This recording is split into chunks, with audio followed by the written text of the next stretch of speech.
Bonjour à tous. Merci de vous être présenté en ce vendredi très froid d'avril, malheureusement. Ma présentation, en fait, le titre a été légèrement modifié par rapport à ce qui est dans le programme. Je trouve ça un peu trop long, mais c'est sensiblement la même chose. Donc, Greatness from Small Beginnings, la construction des mondes fictionnels par le héros problématique dans Uncharted et Indiana Jones. Le bloc, c'est intéressant, c'est un bloc aventure, mais on aurait pu dire que c'est un bloc George Lucas. George Lucas qui est à l'origine des deux pires choses de nos franchises respectives, soit, à mon avis, Temple of Doom et Phantom Menace. Mais bon, faudrait en discuter. On en discutera. Depuis la sortie du premier opus de la série Uncharted en 2007, intitulé Drake's Fortune, les comparaisons entre ces deux franchises sont Uncharted et Indiana Jones sont nombreuses et inévitables, surtout au niveau des hommages évidents au genre de l'aventure et du développement de leurs protagonistes respectifs, que l'on a vu grandir de petits maudits, si je peux dire, à explorateurs arrogants. Comme dirait en fait le motto de Francis Drake, Sic Parvis Magna, donc Greatness from Small Beginnings. On peut d'ailleurs le constater avec la scène du chapeau dans The Last Crusade qu'on voit à gauche, en comparaison avec le montage amateur de la scène de la prison dans A Thief's End. Indiana Jones suit, pour ceux qui l'ignoraient, Indiana Jones suit les mésaventures de l'éminent professeur d'archéologie Henry Walton Jones Jr., alors qu'il tente de sauver le monde du joug certains des nazis ou des communistes. C'est ça, là. S'il venait à mettre la main sur un artefact maudit dont la place est sans aucun doute dans un musée. Uncharted reprend sensiblement la même structure, mais remplace l'archéologue par un maladroit et charismatique chasseur de trésors nommé Nathan Drake, qui se bat cette fois-ci contre des mercenaires ou des riches mégalomanes. Cachés derrière leur pseudonyme et leur passé plus ou moins obscur, les deux personnages principaux sont indispensables à leur franchise transmédiale respective, alors que l'ensemble des récits et des personnages secondaires gravitent autour de ceux-ci. En m'inspirant des arguments que j'ai auparavant explorés dans mon mémoire de maîtrise, donc je fais une plug facile, ça va être disponible sur Papyrus dans quelques semaines si jamais ça vous tente de vous taper ça.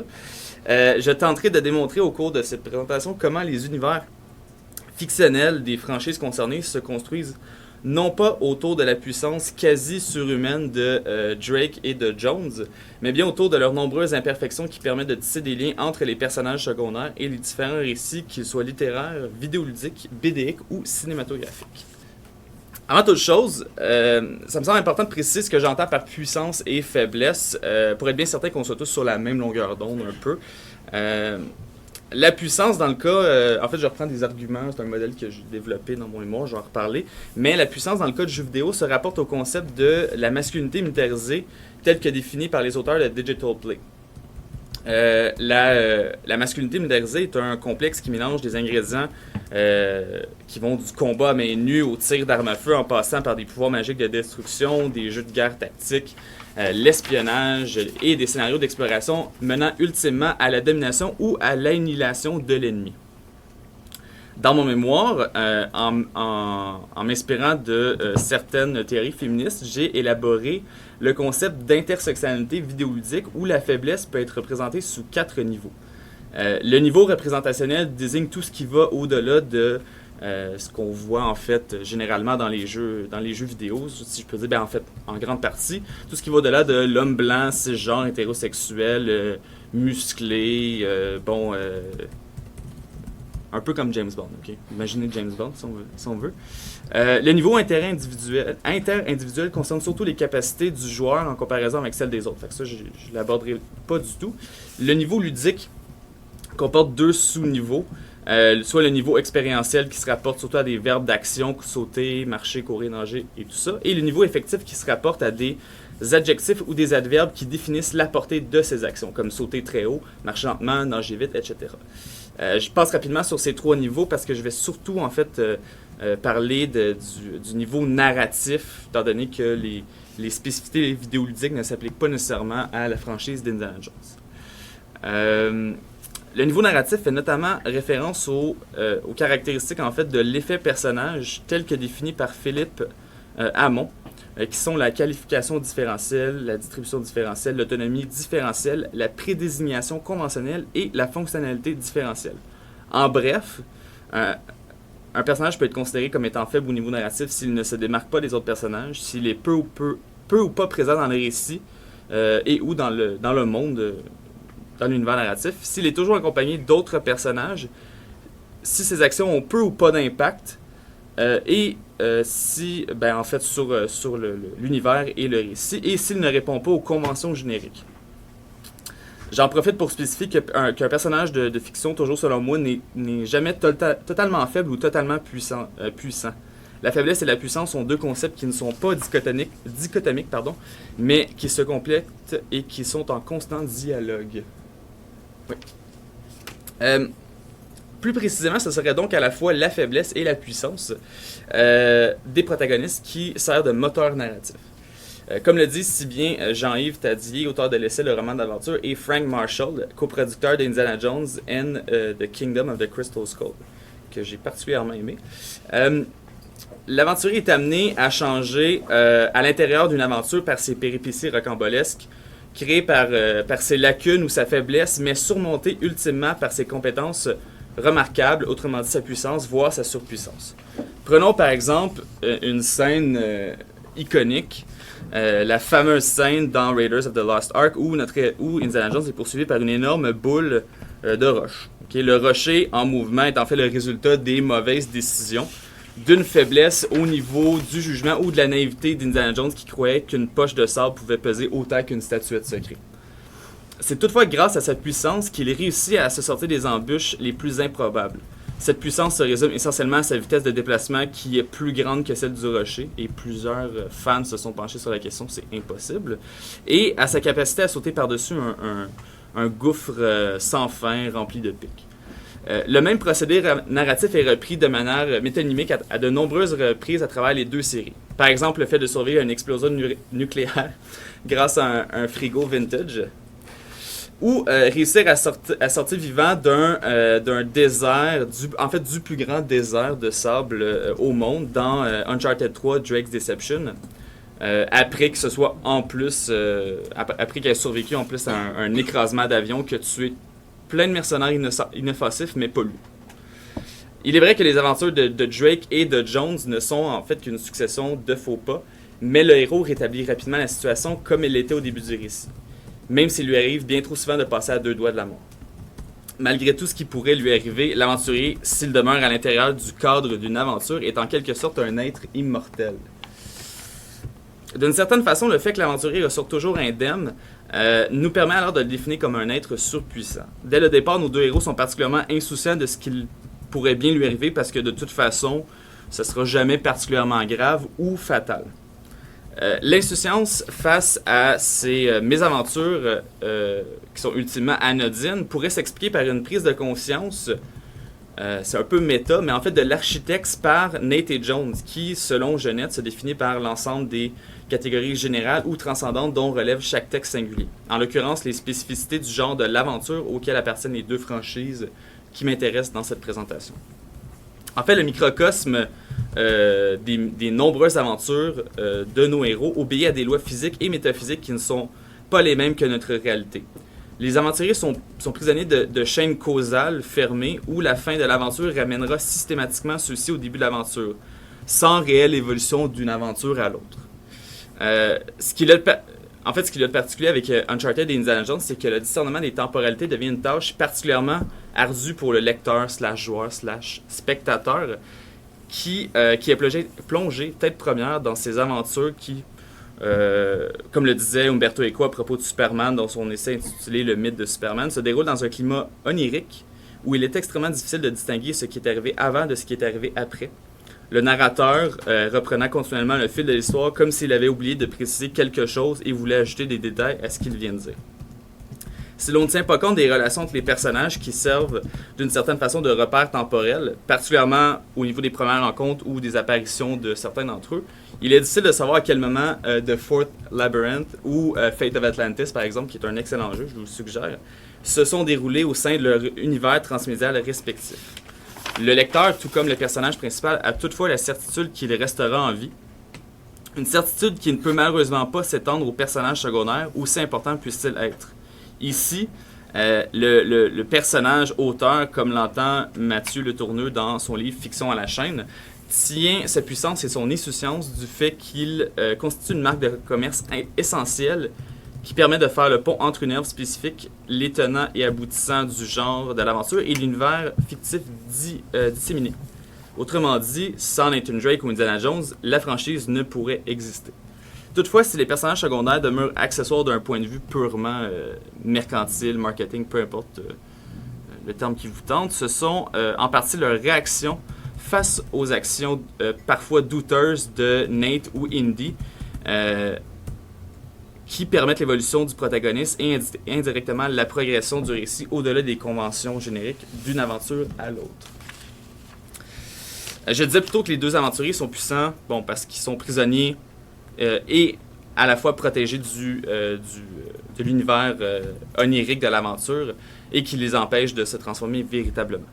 Toutefois, lorsqu'une œuvre se transforme considérablement, transforme considérablement les caractéristiques notables d'une franchise ou même les conventions génériques de l'aventure, il se pourrait bien que les fans des séries Uncharted et Indiana Jones se sentent au dépourvu quant à l'horizon d'attente qu'ils ont pour leur série fétiche.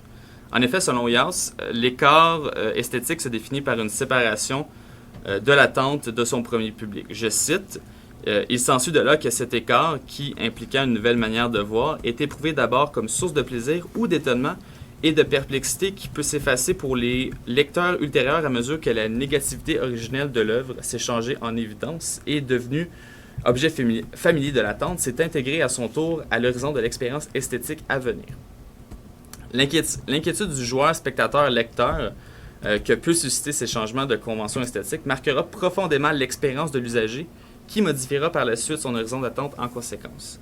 Si cette transformation sérielle n'amène pas systématiquement une faiblesse narrative chez le protagoniste, il arrive toutefois qu'elle finisse par se manifester de quelque façon que ce soit, comme c'est par exemple le cas des seconds opus des séries étudiées Temple of Doom et Among of Thieves, deux œuvres qui se démarquent considérablement du reste de la franchise.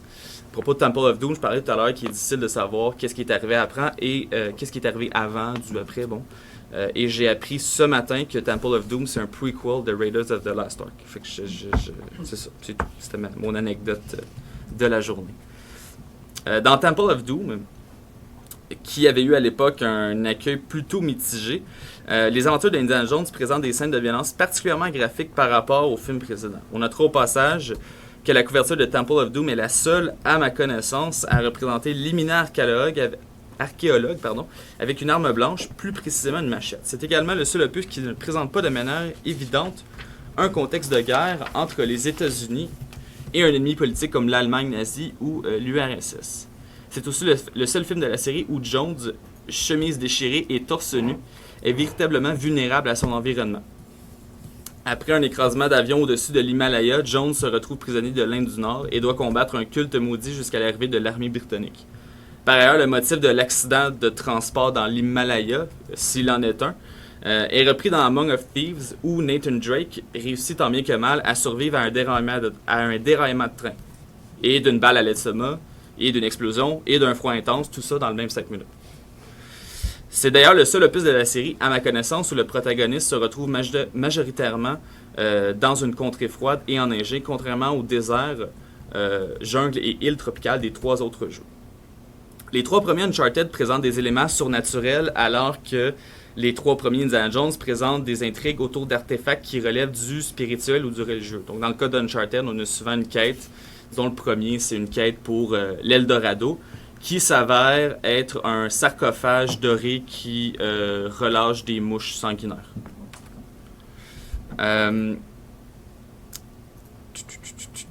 Oui, Kingdom of the Crystal Skull, que je rappelle, j'ai personnellement apprécié, je sais que c'est polémique un peu comme statement, et A Thief's End, qui est le 4e opus qu'on voit à la droite complètement, se démarque du lot parce qu'il présente des caractéristiques considérablement différentes des précédentes œuvres, notamment parce qu'ils mettent en scène des protagonistes considérablement vieilli, ce qui dénote une faiblesse tant au niveau narratif qu'au niveau de l'horizon d'attente du joueur spectateur qui ne s'attend pas à ce que son personnage, auparavant considéré comme un Apollon, un jeune Apollon immortel, succombe à de funestes circonstances. Le titre, juste le titre de Uncharted 4, Thief's End, c'est un peu lugubre, si je peux dire.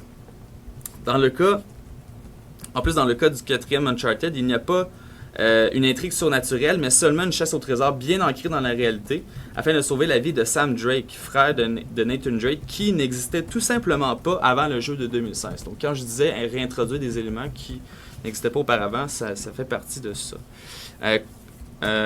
Comme son titre le laisse sous-entendre, Drake se rapprochera considérablement de la mort, qu'il soit question de sa propre mort ou celle des personnes qu'il a à cœur. Dans le quatrième Indiana Jones, on introduit plutôt une relique qui fascinerait sans doute les exobiologistes et une pléthore de personnages secondaires qui doivent être sauvés à cause et ou par Jones.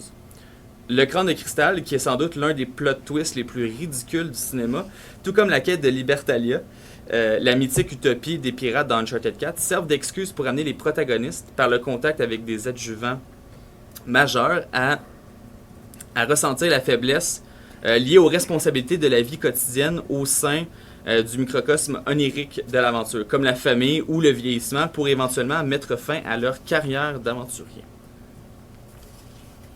L'introduction de personnages secondaires tout de même majeurs amène une certaine, comme je le disais, une certaine porosité de l'univers onirique. Là, j'aurais dû mettre un meme, c'est très poreux. Pour y laisser en fait introduire des éléments de la vie quotidienne, comme je le disais. Ce sont ces éléments qui amènent le héros à se questionner sur ses actions et à ressentir une certaine vulnérabilité face à un monde de l'aventure qui n'est finalement pas si inoffensif. Physiquement, les deux aventuriers ne changeront qu'à des moments marquants de leur carrière ou quand ils vivront des moments particulièrement traumatisants à cause des personnages secondaires. Chez Henry Jones, mis à part la série télé The Young Indiana Jones, que je n'ai jamais écouté malheureusement, ou heureusement, je sais pas, on verra 3 instances du personnage. Quand il acquiert son fedora et qu'il prend la décision de protéger les reliques des contrebandiers alors qu'il n'est qu'un jeune scout dans The Last Crusade. Il y a aussi son apparence d'irrésistible professeur dans les premiers opus. Et quand il est devenu un vieil homme et qu'il découvre par le fait même qu'il est le père d'un greaser interprété par Shia LaBeouf, issu d'une union avec Marion Ravenwood qu'on avait précédemment vu dans Raiders of the Lost Ark. Je suis au bord de l'eau, on va mourir. Chez Nathan Drake, la case numéro 1, je sais pas si on voit les chiffres, c'est blanc sur de la couleur foncée, c'est pas top.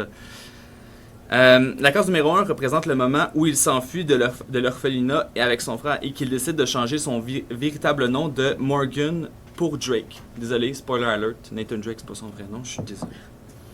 La case numéro 2 représente le moment quand Nate rencontre pour la première fois Victor Sullivan, son mentor.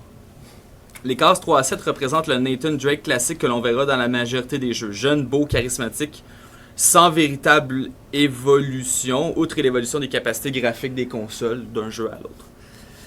La case 8 représente Drake quand il découvre que son frère est toujours vivant et il n'est pas mort après une fusillade dans une prison au Panama. Qu'il décide de repartir à l'aventure après plusieurs années de retraite entre le 3e épisode et le 4e épisode, qu'il passe en fait à repêcher des colis FedEx au fond des fleuves. C'est un peu triste, mais c'est ça.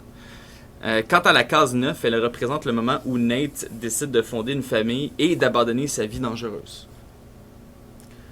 Comme je le disais précédemment, les motivations des personnages secondaires reposent sur la gestion de crise, à l'origine causée par les protagonistes, et sur la mise en lumière de défauts particulièrement problématiques de ces derniers. La réintroduction de Marion Ravenwood dans Kingdom of the Crystal Skull permet à Jones de réaliser qu'il est un amoureux ingrat et un père indigne.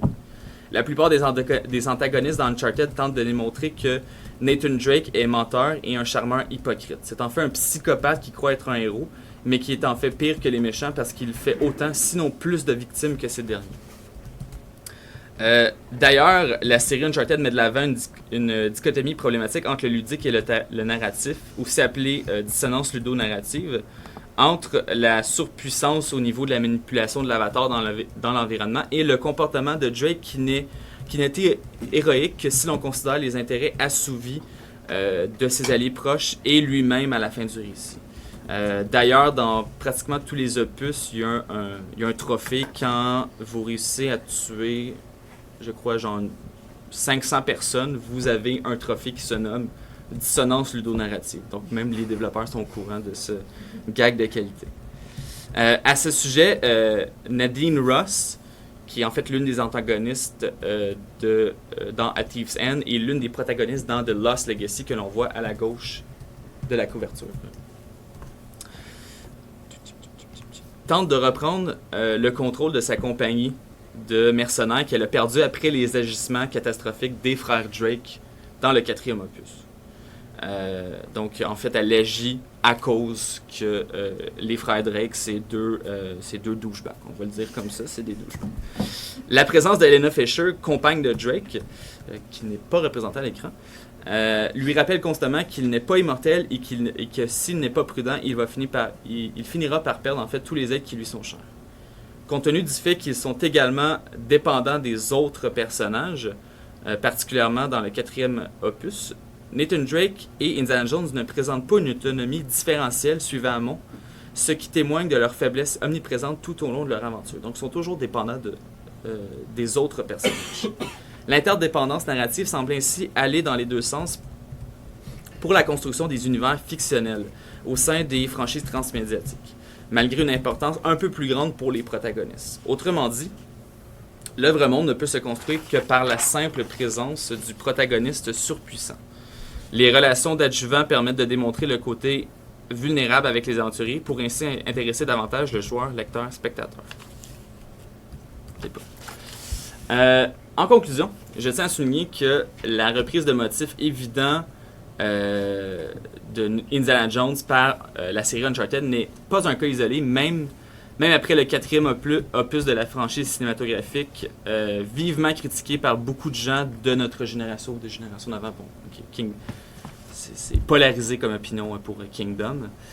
Certains jeux de table rendent hommage en partie ou complètement à certaines spécificités des aventures du professeur d'archéologie, que ce soit dans The Adventurers, en fait, où on joue carrément un aventurier dans un temple maudit qui doit ramasser le plus de trésors possible, mais également s'enfuir d'une roche en plastique qui vous suit. Ou bien, en fait, ou une référence évidente d'une phrase fétiche de Jones dans Hearthstone, qu'on n'entendra pas malheureusement, mais vous allez voir la carte à tout le moins. Okay, la carte s'appelle Harrison Jones et c'est un explorateur qui dit It belongs in a museum.